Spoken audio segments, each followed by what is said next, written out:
আসসালামু আলাইকুম সম্মানিত দর্শক, আশা করি আল্লাহর অশেষ রহমতে আপনারা ভালো আছেন এবং সুস্থ আছেন। ইউনিক রান্নাঘর কিচেনে আপনাকে আরও একবার স্বাগত জানাচ্ছি।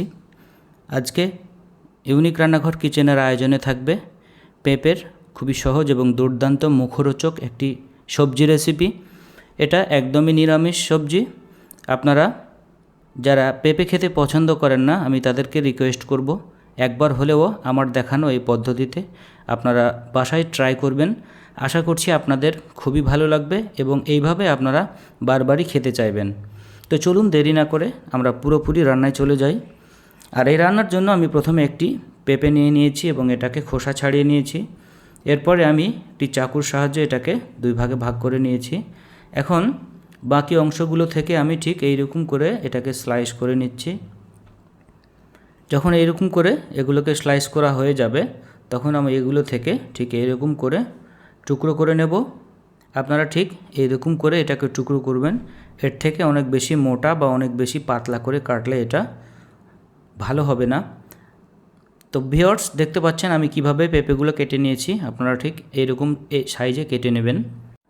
এখন আমরা চুলোয় একটি প্যান বসিয়ে দিয়েছি এবং এখানে দিয়ে দিতে হবে পরিমাণ মতো পানি। পরিমাণ মতো পানি দেওয়া হলে আমরা এরপরে এখানে দিয়ে দেব 1 চামচ পরিমাণে লবণ দিয়ে আমরা এটাকে খুব ভালো করে মিশিয়ে নেব এবং ধুয়ে পরিষ্কার করে রাখা পেঁপেগুলো আমরা এখানে দিয়ে দেব।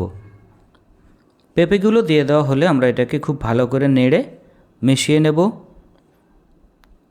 এবং এটাকে ঢাকনা দিয়ে ঢেকে রান্না করে নেব যতক্ষণ পর্যন্ত না এটা সেদ্ধ হয়। আমি এটা প্রায় 10 মিনিট ধরে সেদ্ধ করে নিয়েছি এবং 10 মিনিট পরে আপনারা দেখতে পাচ্ছেন এখান থেকে পানিগুলো সবগুলো শেষ হয়ে গিয়েছে এবং এটা খুব ভালোভাবে সেদ্ধ হয়ে গিয়েছে। যখন এটা খুব ভালো করে সেদ্ধ হয়ে যাবে, তখন এরকম অবস্থায় আমরা এটা এখান থেকে নামিয়ে নেব এবং চুলোয় একটি প্যান বসিয়ে সেখানে দিয়ে দেব 4টি শুকনো কাঁচামরিচ এবং সামান্য পরিমাণে চীনাবাদাম। আমি এটা চীনাবাদাম দিয়ে করেছি, আপনারা চাইলে এখানে অন্য বাদামও দিতে পারেন, তবে চীনাবাদাম দিলে এর স্বাদটা অনেক বেশি ভালো হয়। চুলোর আঁচ মিডিয়াম লো ফ্লেমে রেখে এগুলোকে আমি হালকা করে টেলে নেব এবং প্রথমেই মরিচগুলোকে উঠিয়ে নেব, না হলে এটা পুড়ে যাবে। এরপর এখানে দিয়ে দেবো 1 চামচ আস্ত ধনিয়া এবং 1 চামচ পরিমাণে সাদা তিল, ধনিয়া এবং বাদামগুলোকে আমি আরও একটু ভালো করে টেলে নেব। আমি ঠিক এরকম করে এগুলোকে টেলে নিয়েছি। এরপরে এটাকে আমি পিষে রাখবো রান্নায় পরবর্তীতে ব্যবহারের জন্য। এখন আমি এখানে চুলোয় একটি প্যানে সরিষার তেল দিয়ে দিলাম এবং এটা যখন ভালো করে হিট হয়ে এসেছে, তখন আমি এখানে দিলাম 1/2 চামচ গোটা জিরে এবং 1/2 চা চামচ সাদা সর্ষে এবং জিরেকে আমি এটাকে হালকা করে টেলে নেব এবং এখান থেকে সুন্দর একটা স্মেল বের হওয়া পর্যন্ত আমি এটাকে ভেজে নেব। এখন এখানে দিয়ে দিলাম 4টি কাঁচামরিচ দিয়ে আমি এটাকে আরও একটু টেলে নেব। এগুলোকে যখন খুব ভালো করে টেলে নেওয়া হবে, তখন আমি আগে থেকে সেদ্ধ করে রাখা পেঁপেগুলো এখানে দিয়ে দেবো এবং তেলের সঙ্গে ভালো করে ভেজে নেব। এখন রঙের জন্য এখানে দিয়ে দিলাম 1 চা চামচ পরিমাণে হলুদ গুঁড়ো দিয়ে এটাকে আবারও আমি খুব ভালো করে মিশিয়ে নেব এবং ভালো করে এটাকে ভেজে নেব। এরপরে আমি আগে থেকে যে বাদামের মিশ্রণটা তৈরি করে রেখেছিলাম সেটা এখানে দিয়ে দিলাম। আমি এটাকে একবারে গুঁড়ো করে নিইনি, আমি এটাকে একটু আধা ভাঙ্গা করে রেখেছি।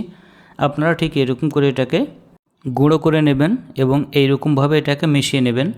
এখন আমি এখানে দিয়ে দেবো 1 চামচ পরিমাণে চিনিটা অপশনাল, এটা আপনি চাইলে দিতে পারেন, না চাইলে না দিতে পারেন, তবে এটা দিলে এর স্বাদটা অনেক বেশি ভালো লাগে। এখন আমি চিনি দিয়ে এটাকে খুব ভালো করে মিশিয়ে নেব। এগুলোকে খুব ভালো করে যখন মেশানো হয়ে যাবে এবং ভাজা হয়ে যাবে, তখন আমি আপনাদেরকে দেখিয়ে দেওয়ার চেষ্টা করছি এটা সম্পূর্ণরূপে সেদ্ধ হয়েছে কিনা, কেননা এটা সেদ্ধ না হলে খেতে একদমই ভালো লাগবে না। দেখতে পাচ্ছেন এটা অনেক সুন্দর হয়ে সেদ্ধ হয়ে গিয়েছে। এখন আমার রান্না এটা একদমই শেষ। আপনারা খুবই সহজে এটা বাসায় তৈরি করে নিতে পারেন। এই খাবারটি গরম ভাত কিংবা রুটির সঙ্গে অনেক বেশি মজা লাগে খেতে। এখন আমি আপনাদেরকে এটা সার্ভ করে দেখাচ্ছি। দেখতে পাচ্ছেন দর্শক, এটা কতটা সুন্দর এবং ইয়াম্মি লাগছে দেখতে। এটা খুবই সহজে মুখরোচকর একটি খাবার আপনি বাসায় বানিয়ে সবাইকে অবাক করে দিতে পারেন। তো আর কথা না বাড়িয়ে আজকের মতো বিদায় নিচ্ছি। দেখা হবে আবারও সামনের কোনো সহজ রেসিপি নিয়ে। ততক্ষণ পর্যন্ত আপনারা ভালো থাকবেন, সুস্থ থাকবেন এই কামনা করি। খোদা হাফেজ।